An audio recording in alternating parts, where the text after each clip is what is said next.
Well, hello there, and welcome to Heroes in Horror. I'm Poppa Jon. I'm passionate about comic book movies, but I also love nothing more than to explore and analyze horror films.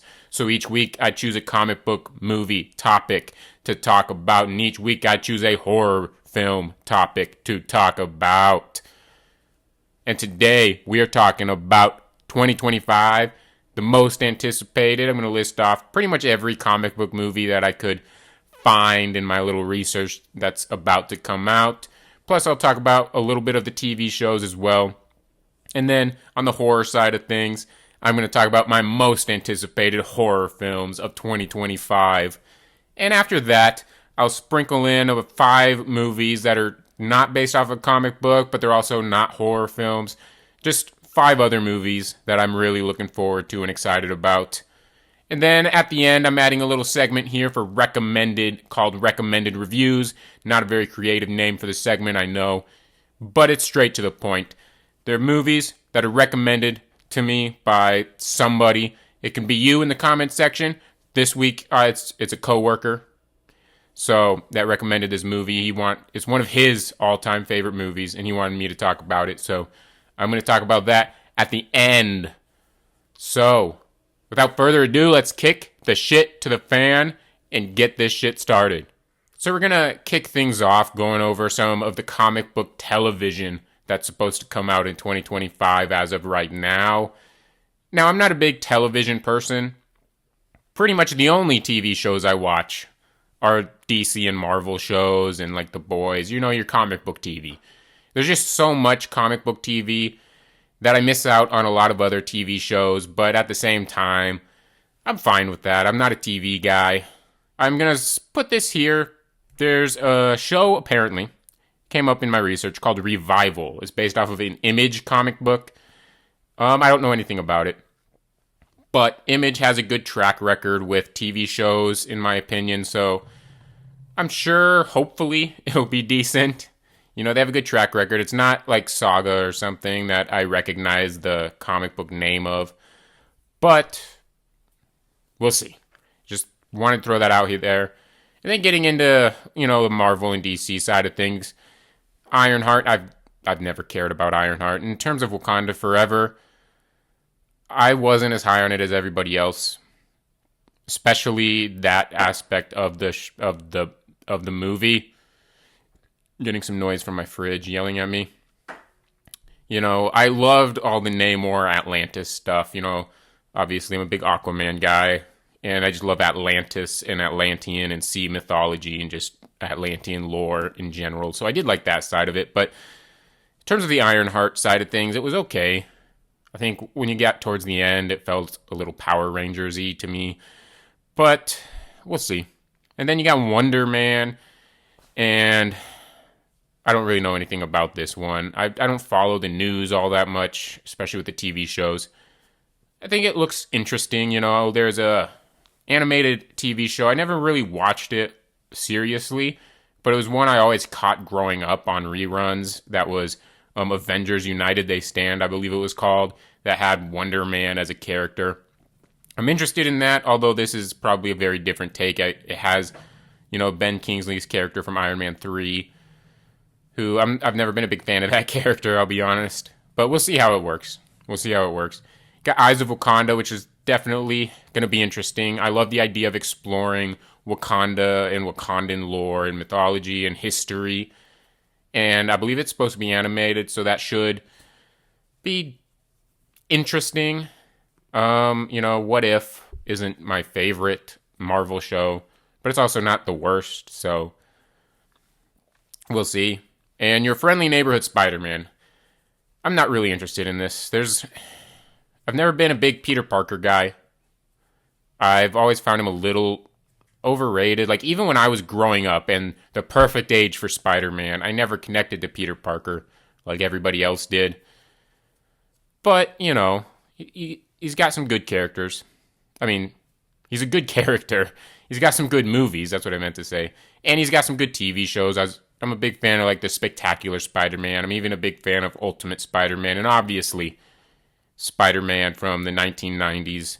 I had a VHS of that 90s one growing up. we'll see how it turns out. It's not necessarily the Tom Holland prequel that I think it was originally supposed to be. I didn't really watch the trailer. Not too excited for it. Same with this next one, though. Marvel Zombies. I think the Zombies episode of What If is one of the better episodes. It's not one of the best. Like, it might crack the top 10 episodes. It'd probably be in the top 10, but it's not like top 5, one of the best episodes of What If. But I do think out of all of them in there, it's probably the most prime for a spin-off TV show, outside of maybe 1602. But it's really these next 4, because you got Gen V Season 2 coming out. I'm a little bit behind on my boys watches. So, I love The Boys. But I've fallen behind on it. Just life happens. So, then you also got Invincible along the same categories as not Marvel, not DC, but still extremely good show coming out. Superhero show coming out with another season. So we'll see how that goes. It'll probably be great and amazing. And then you got Peacemaker Season 2. Peacemaker Season 1, it grew on me over time. I wasn't extremely on board at first, but it grew on me. It really grew on me. I liked Peacemaker a lot more in that than I did the Suicide Squad. I loved the Suicide Squad. So it's a good show. I'm interested. It's intriguing. It's a little messy how I think they're kind of transitioning the James Gunn's Suicide Squad as well as Peacemaker. How it's a part of both the DCEU and the new DCU, but yet these universes are separate. It's a little messy and jumbled in there, but I have faith that Peacemaker Season 2 will be great. Because the lore and messiness of the connection of the universe, I'm not someone that cares overly much about that, as long as the final product is still good. And then you have Daredevil Born Again. Daredevil was one of the best seasons, one of the best shows of last decade, and Season 3 was the best season, in my opinion. Absolutely adored Season 3, and I'm glad to see the characters coming back and everything, and I can't wait. That's definitely, in terms of the TV shows, the thing I'm looking forward to the most. And now it's time for the comic book movies that are coming out. So, in my little research thingamajig, this did pop up. It didn't have a release date for 2025. It just said TBA with no release date at all. I don't even know who announced this. This might have just been a jackass on Wikipedia that logged in. But the Jurassic League, I'm not including this necessarily in the count that I most anticipated, even though it would be in last place probably. I never read this comic book series. It's not something that would really interest me to read, but apparently it might be coming out. Maybe not this year. I don't know. Maybe next year, not this year. I don't know. It just said TBA. But then that leads us to one that does have a trailer out. That is a direct-to-video, animated DC movie. That being Batman Ninja vs. Yakuza League. Now, I am not a big fan of Batman Ninja. I own it on Blu-ray.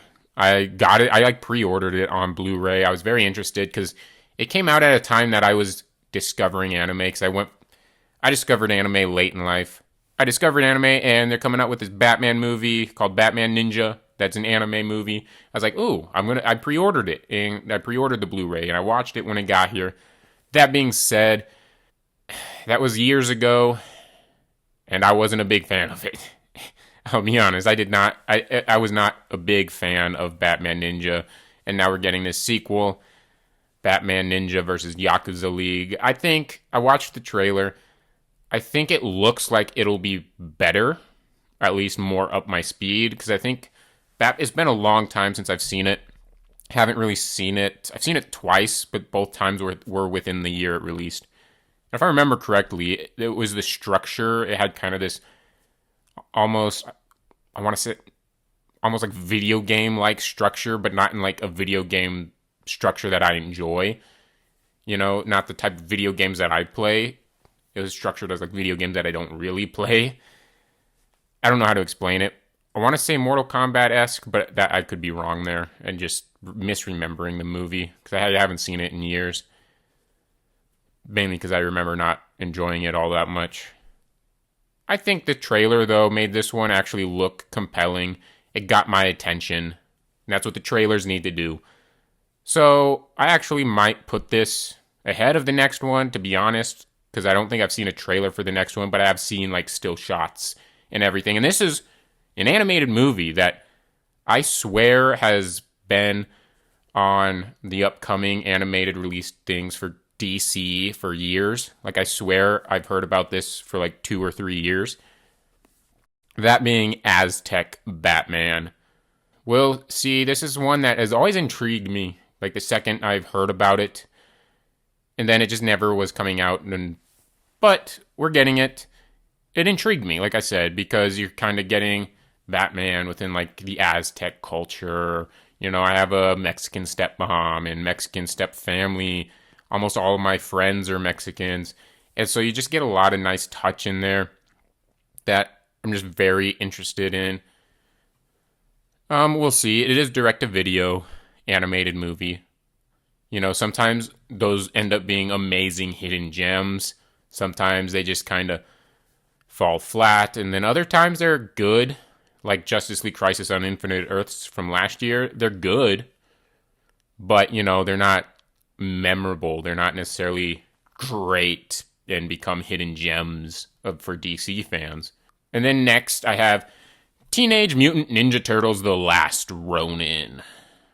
I'll be honest, I don't know too much about this project. I do believe it's live action. I'm not a big Teenage Mutant Ninja Turtles fan anymore.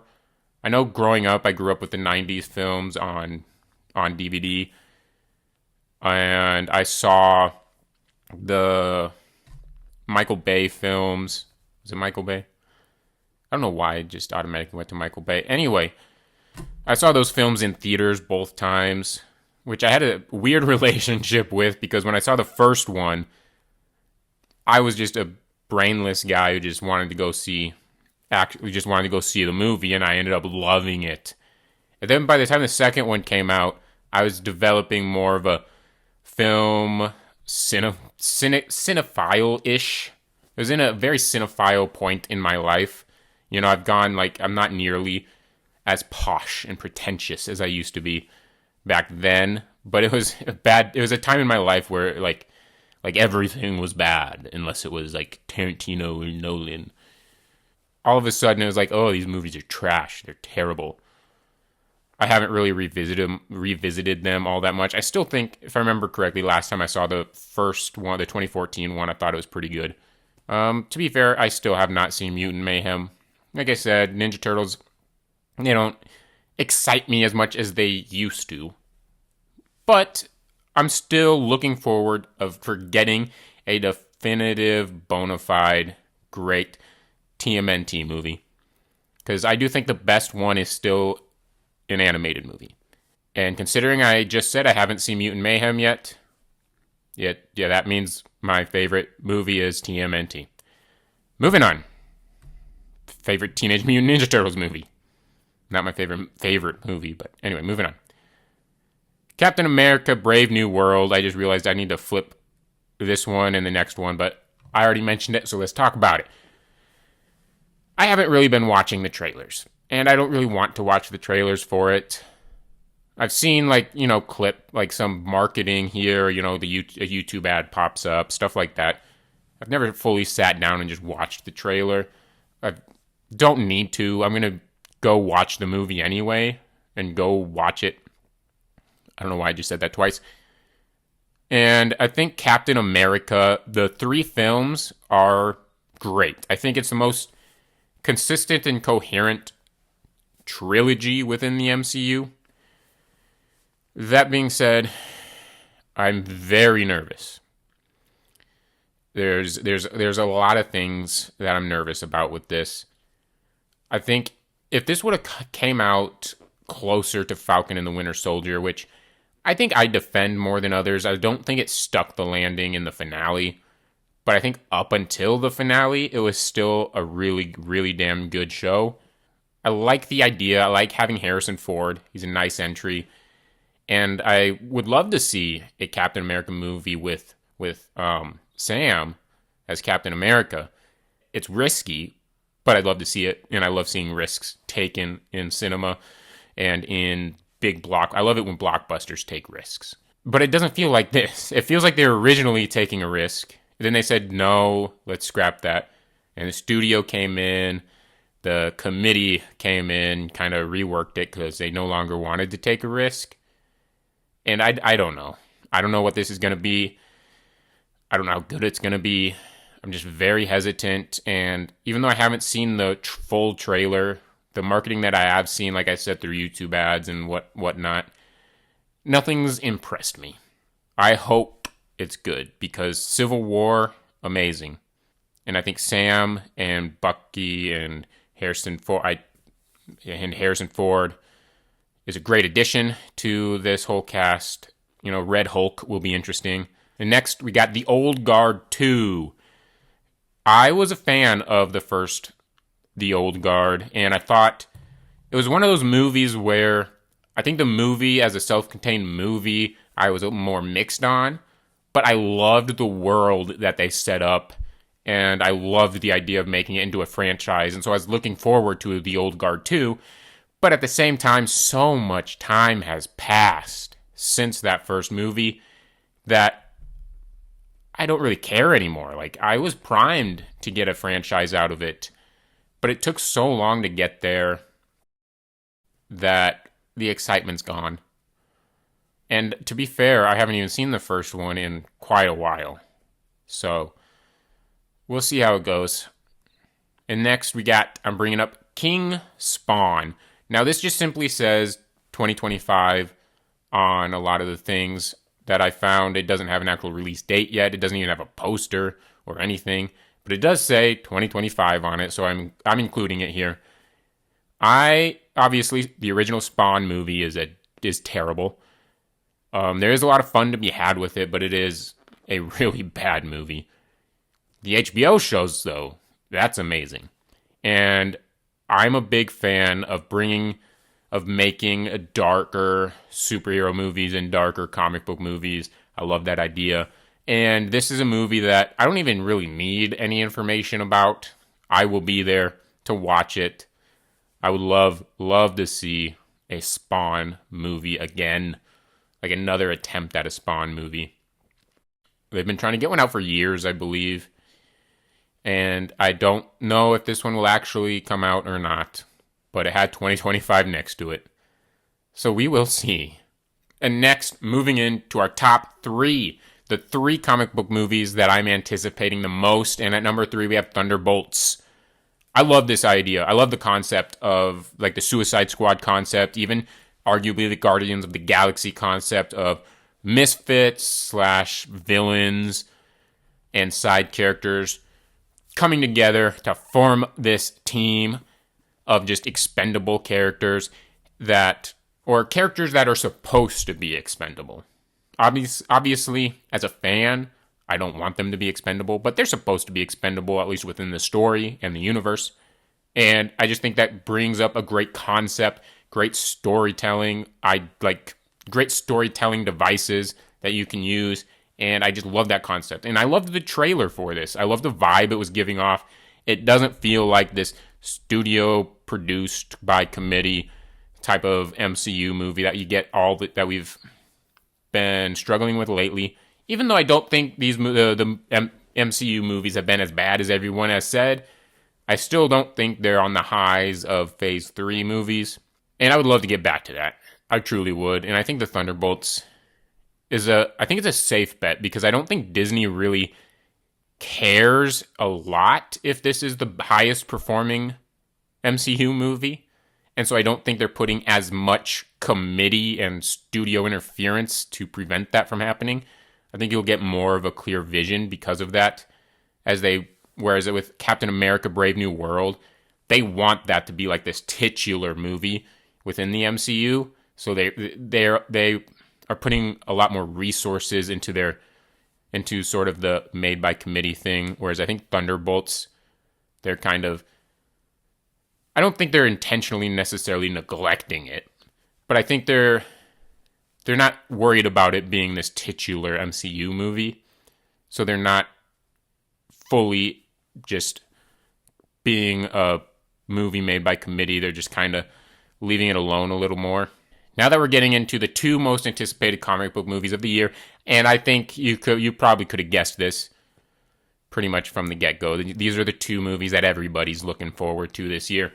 And there's a huge gap between 2 and 3. And I just gotta say, which one's it gonna be? I think the fact, if you know anything about me, you know I do prefer DC characters, at least. Not necessarily the quality of the movies over the years, but characters. So I think you know which way I'm gonna go. And so at number 2, we got The Fantastic Four: First Steps. Now, I am a huge fan of the Tim Story Fantastic Four movies. They are not some of the greatest movies ever made. I will never say they're some of the greatest comic book movies, superhero movies ever made. No. That's not what I'm saying. But when I was a kid growing up, those are two, especially the first one, are two comic book movies that made me a fan of superheroes. I have so much nostalgia in the world. I have all the nostalgia in the world for especially that first Tim Story Fantastic Four movie. It made me a Fantastic Four fan. Like, Fantastic Four has always sort of been mainly my favorite thing within Marvel itself. Like, the execution isn't always the best. It's sort of like the DC thing. DC's execution hasn't had the best track record compared to the MCU, but I still prefer DC. It's just like the Fantastic Four hasn't had the best track record when you look at the main characters and you look at like Spider-Man and X-Men, you know, Captain America. But it's still sort of my favorite part of Marvel. You know, Thor over the years has kind of gotten up there as well. So Fantastic Four and Thor are my favorite parts. But I am really just excited to see what this offers us. I want to see a Fantastic Four film that is just not just a movie I love for nostalgic reasons, but a movie I can just absolutely adore because it's an amazing fucking movie. And I don't necessarily get that with the Tim Story ones. I just get the fact that I adore them mainly for nostalgia. So we'll see how this works out. Part of me wants them to do some kind of homage to that Tim Story stuff, but I don't want them to do like stupid fan service shit. But, you know, we'll see. I don't think they will do any of that. Moving on. My most anticipated comic book movie for 2025, it's obviously Superman. And regardless of genre, you know, I'm going to talk about my most anticipated horror movie soon. And I'm anticipating this more than any movie, regardless of genre. This movie has so much riding on it. It's unbelievable. But at the same time, it's the movie I'm most scared for. It's the one I'm most anticipated for, but it's also the one I'm most scared for. Because for as much as I trust James Gunn and love his style of filmmaking, love his movies, love his sense of humor, I love, like, he's a comic book nerd. He might be the best comic book movie director of all time. The problem is, his style doesn't fit Superman all that well. And that's the part that worries me. Has an amazing style. He's an amazing filmmaker with a very, very distinct style that makes him a good director and filmmaker. But that's not the style I necessarily think I want for Superman. But at the same time, I have all the trust in the world in him, and I think he knows what a good Superman movie looks like. So it just kind of depends. Does he make a good Superman movie, or does he make a good James Gunn movie? I don't know. I think it'll be either one of those two. And I think if it's a good Superman movie, then it does its job, and it turns out to just be this amazing, movie that goes down in history as this great moment, an epic beginning and start to the DCU, and the James Gunn universe goes off the rails, and in a good way, and becomes this cultural phenomenon. Or you get the other side of things where it's where it's not necessarily a good Superman movie, but it's a good James Gunn movie. And if that's what happens, then I think it's going to be another divisive Superman movie, because I think you'll have James Gunn purists defending it, but then you'll also have like Superman purists saying it's not the right humor for Superman, it's not the right this for Superman, this is not Superman, this is not how Superman's supposed to be. In my opinion, it's probably going to be one of those two directions, but there is this weird marriage between the two that can make it an even bigger phenomenon. So hopefully, we get that secret third option where it's both. It's going to be hard to pull off, but the trailer was amazing, gave off the right vibe. There is a chance it's going to be too, not just the humor aspect, but just too jam-packed, too overstuffed with characters like the Guy Gardner. First, Guy Gardner did not look great, the design of him. But you got Guy Gardner, you got Hot Girl, you have a lot of... It's just...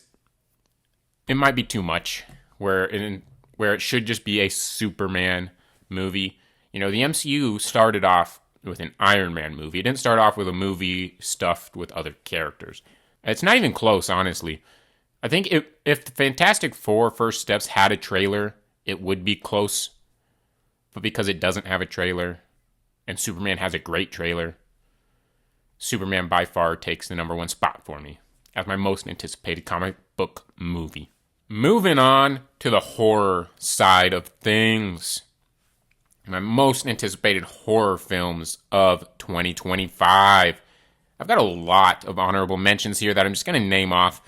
So this first batch of honorable mentions are sort of major releases that everyone else has on their most anticipated lists that I don't have on mine, but they're major enough that I'm still interested in them and will watch them. But we got Fear Street Prom Queen. I loved the first three Fear Street movies, especially the second one. That being said, they are more PG-13 horror, gateway horror, which is not necessarily my thing. You know, I'm a big fan of boundary pushing horror, especially when it comes to like slashers. I like nowadays in this era, I either like your schlocky slashers or boundary pushing slashers. And you're not going to get that with a Fear Street movie. I think it might be really good, but it might, at the same time, it won't necessarily be my cup of tea. But it does take place in the 80s, and I love 80s slashers, so. And then the next one is The Black Phone 2. I might lose my horror fan card for this, but I have not seen The Black Phone. I've heard nothing but great things. It looks like a movie that I would love to death. And I will definitely watch it between now and the release of The Black Phone 2. But I have not watched it yet. So I don't really have anticipation for it for that reason. I do know the main villain apparently died. But, you know, and we'll see how that works out. I will definitely make sure to watch it, though, because, like I said, I love Scott Derrickson. And everything about what I've heard from the original Black Phone is right up my alley. And then we have The Monkey. I just don't like the trailer to this. You know, Osgood Perkins is great. He's a great director. But I watched this trailer, and it just... something feels off, and not in a good way. You know, like the long legs marketing it. While some can argue it mismarketed the film, it felt off, but it felt off in an intriguing way that drove me to the movie. The Monkey just feels off in a way that if it wasn't Osgood Perkins, if it wasn't for people hyping it up, I probably wouldn't go out to see it. And these next batch of movies are movies that I am excited for various reasons. And next we have Screamboat. I am a big fan of The Mousetrap. I think it was the best movie of last year. And I'm so glad we're going to get another Steamboat Willie movie. That was a joke. The Mousetrap was god-awful. But the Screamboat, I think, actually looks really good. Because while the Mousetrap was terrible, the worst movie of last year, I think I still love the concept of making R-rated movies for people that are fans of their childhood characters. Like, I'm a defender of this concept. You have the Winnie the Pooh Blood and Honey movies. You have this Peter Pan movie, which we'll get to in a little bit, actually. I'm a big fan of this concept, and I want it to be a successful concept. But you have to get... No one's fully nailed it yet. But I like the idea of Screamboat. And I like the idea that it actually feels like it's going more into like a steamboat mythology and not just a teleporting guy in a costume. Love the idea of taking a childhood character that means a lot to someone. But because they're adults now, they might not want to sit, they might still like the character, but that doesn't mean they want to sit down and watch cartoon. No, they're adults. Give them that same childhood character that they know and love, but in an adult fashion. And I don't mean a corn parody. And that's why I defend the concept. Because it gives us characters we love, but we don't have to watch a children's cartoon to enjoy them. And next we have Silent Night, Deadly Night remake. That's apparently coming out in 2025. This franchise, the first one's great. The fifth one's great. Yeah, that's about it. A couple of them are so bad they're good, or fun at least. The 2012 one, it has its issues, but it's also kind of fun. I'm looking forward to it, though, because I like the idea of it. I like the idea of the Silent Night, Deadly Night franchise. And, yeah, I love holiday horror. That's going to be something that's going to get brought up multiple times in this video. I love holiday horror. In particular, I love holiday slashers. So, yeah, obviously, if we had more information, this could have creeped onto the top 10. And then we got Anaconda. I have nostalgia for the first Anaconda movie. I haven't seen it in years. It's been a long time. But I have nostalgia. It was one of the first horror movies I watched. I DVR'd it, and it was one of the first horror movies I saw. And I have a lot of nostalgia for it. So I'm curious how they're going to do this remake thing. And then we have Death of a Unicorn, which it just has a great trailer. And you have Jenna Ortega. You have Paul Rudd. You have a bunch of people in there. It just looks great and fun. And a killer unicorn thingy-majigger. I love the idea. I love the trailer. That's why it's on here. And then Presents. This is another one that's on here because of the trailer. The concept is intriguing on its own, but it's the trailer that puts it in the honorable mentions. A haunted house movie, but it's the ghost POV. And next we have The Bride. I don't necessarily know if this will end up being a horror movie, but it's definitely a horror-adjacent Frankenstein movie. And it's a movie that I didn't even realize was going to be on this list because I was scrolling through IMDb. I saw a random movie called The Bride, and at the time it didn't have a poster next to it, so I just scrolled through it, thinking of some romance, maybe Oscar Beatty movie. And this still might be an Oscar Beatty movie. I have no idea. It's coming out in the second half of the year, so maybe. But then I saw it pop up on other people's anticipated list. It's like, oh, wow, that's a horror movie? Oh, wow, it's a Frankenstein movie? Oh, The Bride stands for The Bride of Frankenstein? They're like, oh, damn. I'm interested in that. I looked it up, man.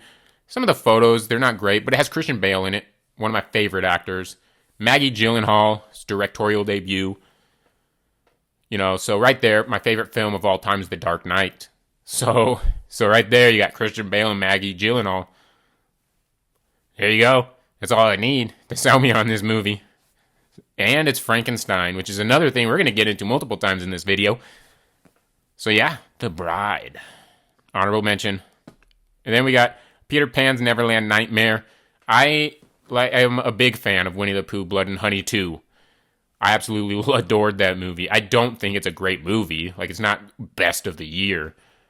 But I thought the Winnie the Pooh, Blood and Honey 2, even the first one, while I would give it a thumbs down because it's not a good movie, I don't think it was the worst of the year, for me at least. But mainly because I think the first movie has a lot of issues with when it comes to the beginning and the end are thematically very different from the rest of the movie. But I think the majority of the movie is just a good old-fashioned Friday the 13th, hot girls getting killed type of movie. I had fun with it. It's not good. I'd give it a thumbs down, but I had fun with it. And then the second movie I just thought was leagues ahead of the first movie, and I legitimately just enjoyed it. And hopefully Peter Pan's Neverland Nightmare is along that same line. We'll see. And then the next one is one I literally just found out earlier this morning exists. I can't believe I didn't find out about this before. You have Lauren Rivera from Terrifier. Terrifier 3 was my favorite movie of last year. I fucking love, and she's like, in my opinion, she's the greatest final girl of all time. Absolutely love Lauren Rivera. And it stars Bill Moseley. Chop Top. It stars Bill Moseley. Absolutely. What probably my hottest take of all time is that the Texas Chainsaw Massacre Part 2 is my favorite horror film of all time. But I'm also a huge, massive fan of The Devil's Rejects. I watch House of a Thousand Corpses every Halloween, every October at least. Even though I don't think it's on the same level as The Devil's Rejects. I adore Bill Moseley. And that is why The Fetus has to be mentioned in this most anticipated horror film list, at least as an honorable mention. And so, it looks like a fucked up movie. I watched the trailer after I heard about it. Bill Moseley and Lauren Rivera in the same movie, that's the only pitch I need to go and watch it. But kicking off the top 10, we have The Gorge. You have Scott Derrickson again in a movie that I can't tell if it's necessarily going to be a horror movie or like this weird action movie, because you have two snipers on the sides of these gorge, basically there to protect whatever's inside the little gorge. We'll see. It looks great, and Scott Derrickson's a great director. You got Miles Teller in there, who is great. So, and you have the actress, that's a great actress. I don't know why I'm having a brain fart on her name all of a sudden. It looks like it's going to be an amazing movie. That's why it's on this list. It's on this list because of the trailer. That's why. We're going to move on. So now we are on to number 9, my 9th most anticipated horror film. And this is one that I think most people have at like number 1 or number 2, or at least in the top 3. I'm not a big zombie movie guy. I've never been into zombies. I can respect a lot of zombie movies, but outside of the zombie land, I've never been a huge fan of the genre. And that is 28 Days Later. 28 years later. The trailer is, once again, the only reason it's on here. Because I'm not a zombie guy, I haven't really checked out the first 2 movies. I will. I've heard great things about them. And when I hear great things about a zombie movie and I check it out, they tend to be right and be great movies. But at the same time, I'm not a zombie guy. Yeah, I love Zombieland to death. But I also love that more as a comedy than I do a horror film. I'm also a big fan of this director, Danny Boyle. Trainspotting, one of the greatest movies ever made, in my opinion. So, I have faith that this will be one of the best horror movies of the year. Which is why it's on this list. But it's on the lower side of the top 10 just because I'm not a zombie guy. And moving on to 8, The Conjuring Last Rites. I'm not a big fan of a lot of, outside of Annabelle Creation, I'm not a big fan of the spin-offs, but the main line of Conjuring movies I do love. The first Conjuring from 2013, one of the greatest horror movies of all time. It's in like my top 5, top 10, probably top 5 maybe of horror of all time for me. It's definitely my favorite like ghost, demon, possession movie or whatever. Like paranormal, my favorite like paranormal horror movie. And while I do think the third one was kind of a drop-off, it's still within the Conjuring universe as a whole, it's still one of the best. And even though it was a drop-off from the first Conjuring and the Conjuring 2, it's still good enough that it ended up being pretty damn good. It's just not, on the greatness level as the other 2. I have not lost faith in it, so it's still here. I'm always going to anticipate a new Conjuring film, at least within the main line of Conjuring movies. I don't really care about The Nun or anything like that. Next up, we got Sinners. Ryan Coogler is an amazing director. I have my issues with Wakanda Forever. I still think it's a great movie. Black Panther's a great movie. Creed's a great movie. But I think the movie that nobody talks about is Fruitvale Station. Fruitvale Station is a movie. First, I think it's the greatest tearjerker. It's arguably the greatest tearjerker of all time, in my opinion, or at least for me, it is. But it's not a horror movie, but you feel horrified when you're watching the scene in the train station, watching that movie. And so I think it's worth checking out for that reason, especially since he's making a horror movie. I don't think you're going to get the same sort of thing here, because it's a very different story. Extremely different story. But in terms of ramping up tension to make you feel a little horrified, and in that instance, it's like a real event. So, whereas this isn't. But he's a great director. He's a great director, and he works extremely well with Michael B. Jordan. And everyone's saying it's a vampire movie.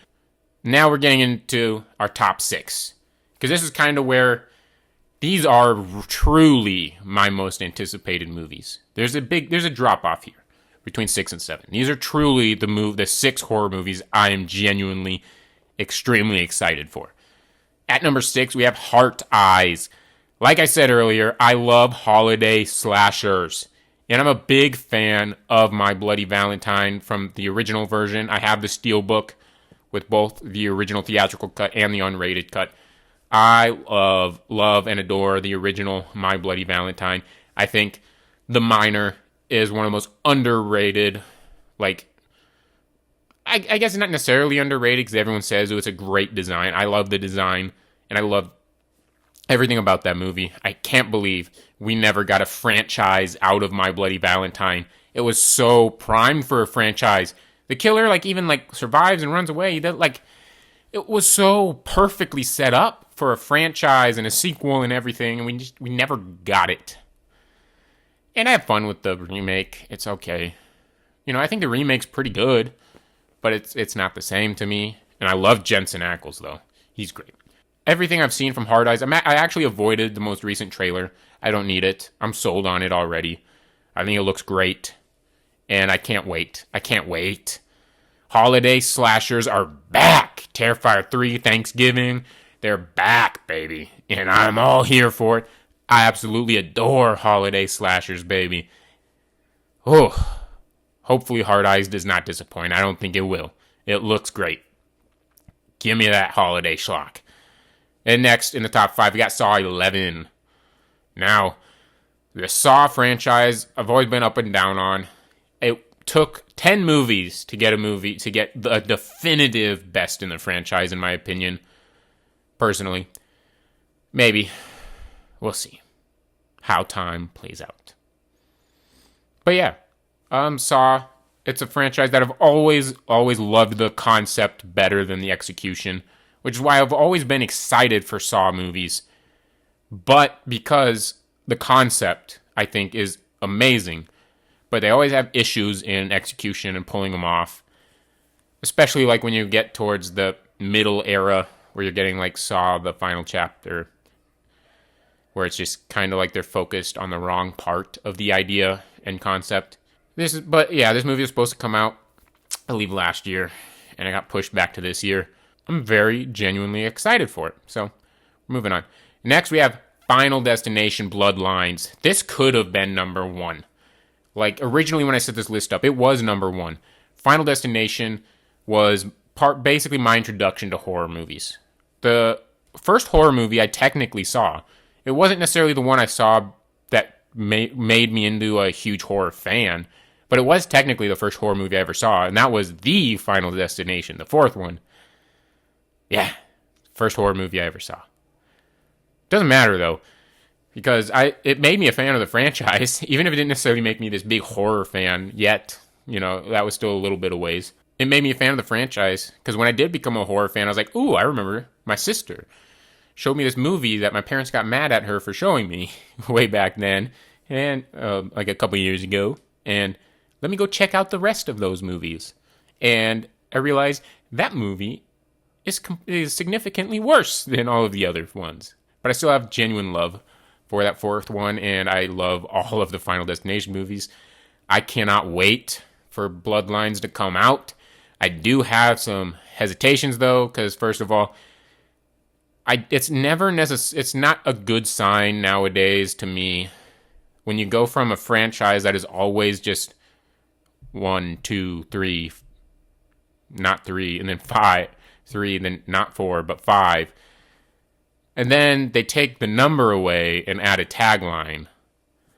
You know, this doesn't feel like a good track. It's just something weird in my brain. I feel like if they just called it Final Destination 6, I'd have more faith in it, which is a weird thing because it's just a title. But we'll see how that goes. But the other reason is because directors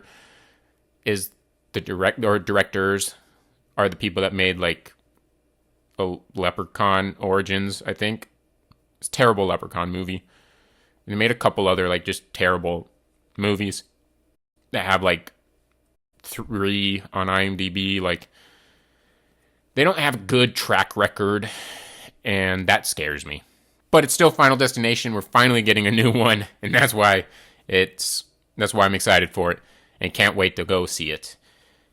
And next we have Thanksgiving 2. I am an Eli Roth defender. I absolutely love Eli Roth. I will admit that sometimes his ideas and his like horror mind is better than his physical talent to make and execute the films. That being said, I think Hostel is one of my favorite horror movies of all time. Thanksgiving is the best holiday slasher we've gotten probably this century. Halloween slashers are its own little thing. Halloween aside, it's definitely the best holiday slasher that we've gotten this century. And we're getting a sequel to it, made by the same guy, and I think the ending of the first Thanksgiving definitely leads itself to a sequel, and I think hopefully it'll be great. So, yeah, I can't wait for it. Because like I said, I love holiday slashers. Let's go. And kicking off into the top 2, we have 2 films that are kind of within the same theme of each other. Now, at number 2 is a movie that I'm going to see in like 2 days. Like, I already got my tickets for it, and so it's right around the corner. And I'll probably actually see it. I've already seen it by the time this video is done editing this video. By the time I'm done editing this video, I will probably have already seen it. But I'm recording this a little bit ahead of time to give myself time to edit, because I have to work, for the next couple of days. So, we'll see. But that is Wolfman. Now, I'm not a big werewolf guy. If you had any other director attached to this, it would barely even make my honorable mentions. But I do like Universal Monsters. Like, I like the Universal Monster movies. It's just, I'm more of a Invisible Man, Dracula, Frankenstein kind of guy, more so than the Wolfman. But, that being said, The Invisible Man is one of the best horror movies still. Like, it was one of the first ones that came out this decade, but it's still one of the best horror movies of the decade, of the 2020s. It was my favorite movie, period, regardless of genre, in 2020. I absolutely adore the Invisible Man. And I think Leigh Whannell getting to do another original take on a Universal monster, I'm all here for it. That's all I need to hear. I don't care if if I'm not a werewolf person and it's a werewolf movie. And to be fair, by the way they're describing it, it's more along the lines of The Fly than it is the original The Wolfman. But it's Leigh Whannell. Like I said, it's Leigh Whannell. That's why it's number 2. But my most anticipated horror film of the year doesn't actually have a release date yet. It just simply says expected 2025. And that is another Universal Monster movie. Except I don't think it's through Universal necessarily. And that is Guillermo del Toro's Frankenstein. I think Guillermo del Toro is the perfect person to make a Frankenstein movie. And I think Frankenstein is the perfect movie for Guillermo del Toro to make. It's a marriage made in heaven that's just going to end up being this amazing gothic monster movie classic. Hopefully. The Netflix thing, it being a Netflix movie, that doesn't make me worried that it's going to be a bad movie. It makes me worried on the initial experience if I have to watch it sort of at home as opposed to in a theater. But the movie itself, I don't think is going to suffer because of that. And I'm still extremely looking forward to that. And then we have 5 other movies here that I'm going to mention briefly. that I'm really looking forward to. That being The Accountant 2, extremely long-awaited sequel to a movie that I genuinely love. I'm a big fan of Gavin O'Connor as a director. Looking forward to that. You got Ballerina, huge John Wick fan. Love those movies. Can't wait to see this Ballerina kick ass. We got F1. I get a lot of enjoyment out of race car movies. You know, I'm a casual follower of F1. I don't really watch the races all that much, but I pay attention to standings and stuff. You know, I'd probably watch the races if it was in my time zone type of thing. Then we have Now You See Me 3. I love the first Now You See Me. Absolutely adore it. I have both nostalgia for it and just genuinely love it. I've never been a fan of Now You See Me 2. But I do think the concept is a great... It has franchise potential.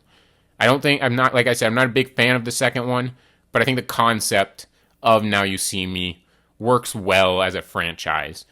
And so I'm always going to get a little excited for the next installment, that being Now You See Me 3. And next we have I wasn't expecting to really have any animated movies that I was genuinely just ecstatic and looking forward to. And then I saw Zootopia 2.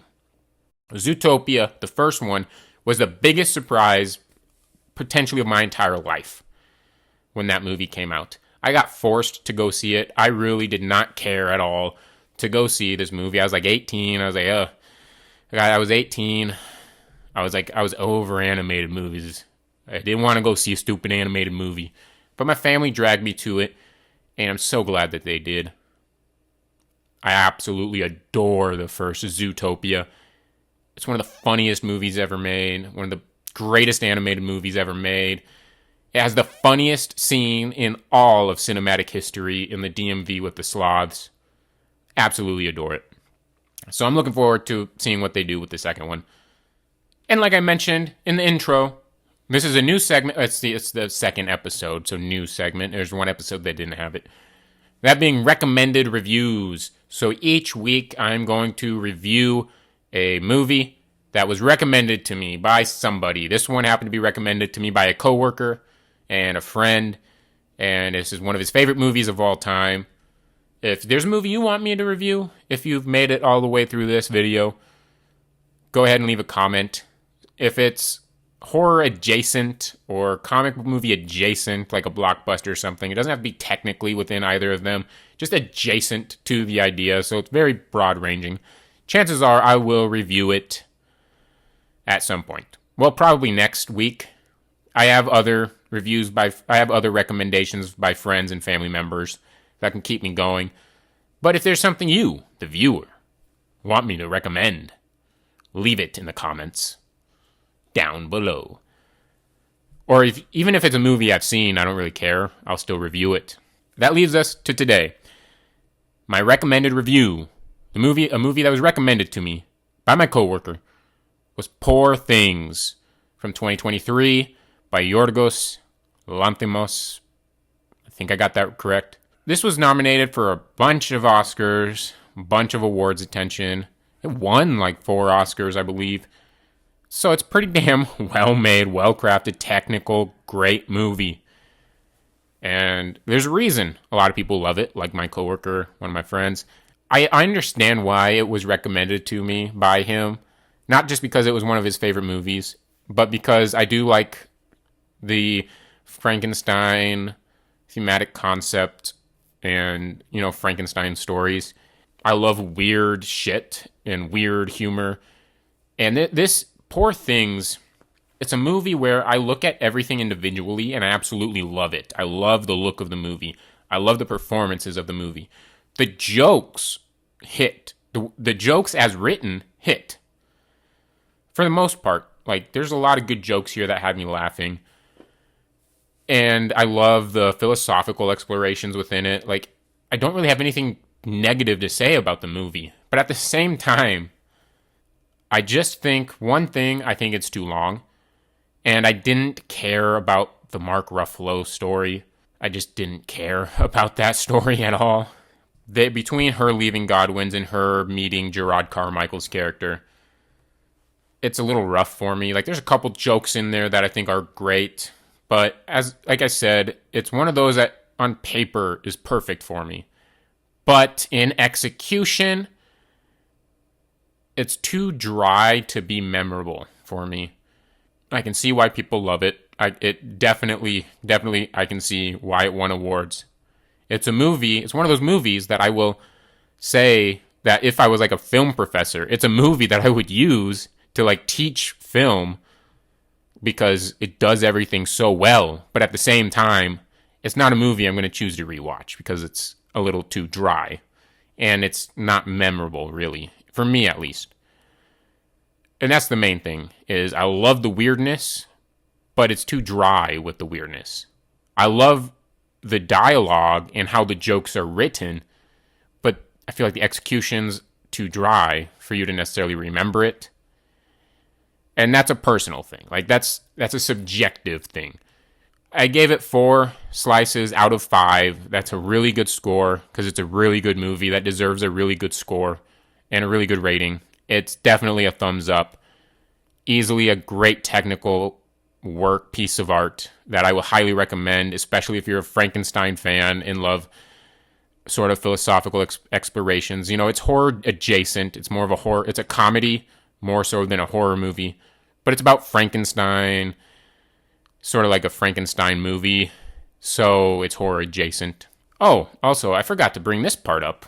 You probably already clicked off because I said it was 4 out of 5 and not 5 out of 5. And this, considering this won a bunch of Oscar awards, people might be saying that I don't know what movies are. But, you know, opinions matter. Anyway, I forgot to mention this. There's an aspect to this movie that is not for everybody. That on paper, like I was saying, on paper, this movie should be perfect for me. And this is one of those reasons. Is something that is a little weird and off-putting when you think about it. And that is that it's all about men chasing after this, you know, stunning, beautiful woman. But the problem is this beautiful woman, yeah, she's in like an adult body. But she has the brain of an infant. So it's a little, that's a moral, it's a very moral gray area. But, you know, considering the philosophical explorations in this movie, that's something that you can easily sit there and talk about because this is a movie that gives you a lot of things to talk about. So, like, to me, that's something I would actually enjoy about this movie, something that I think makes it even better movie, is that weirdness to that. But it is a little off-putting when you sit back and think about it. Well, that was episode 2 in week 2 of Heroes in Horror with moi, Poppa Jon. Hope you enjoyed it. Tell me what you're most anticipating in 2025. I'd love to hear what everyone else is anticipating. Is there a movie I left off that you're super anticipating? Is there a chance that I just didn't hear about it and it would make my top 10 lists, my top 10 horror list? Or is there a comic book movie that I forgot was coming out this year or missed? Well, leave it down below so I can look at it, check it out. Maybe I just missed it and it is a movie that I'm extremely looking forward to once I realize it's coming out. Who knows? Tell me yours in the comment section down below. Hit the thumbs up or even the thumbs down. Engage. Hit the subscribe button so you get notified when I drop Heroes in Horror episodes, as well as the clips from the weekend after.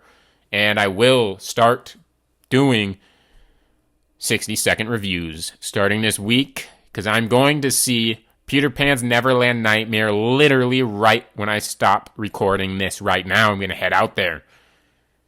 Go see Peter Pan horror movie. So, there you go.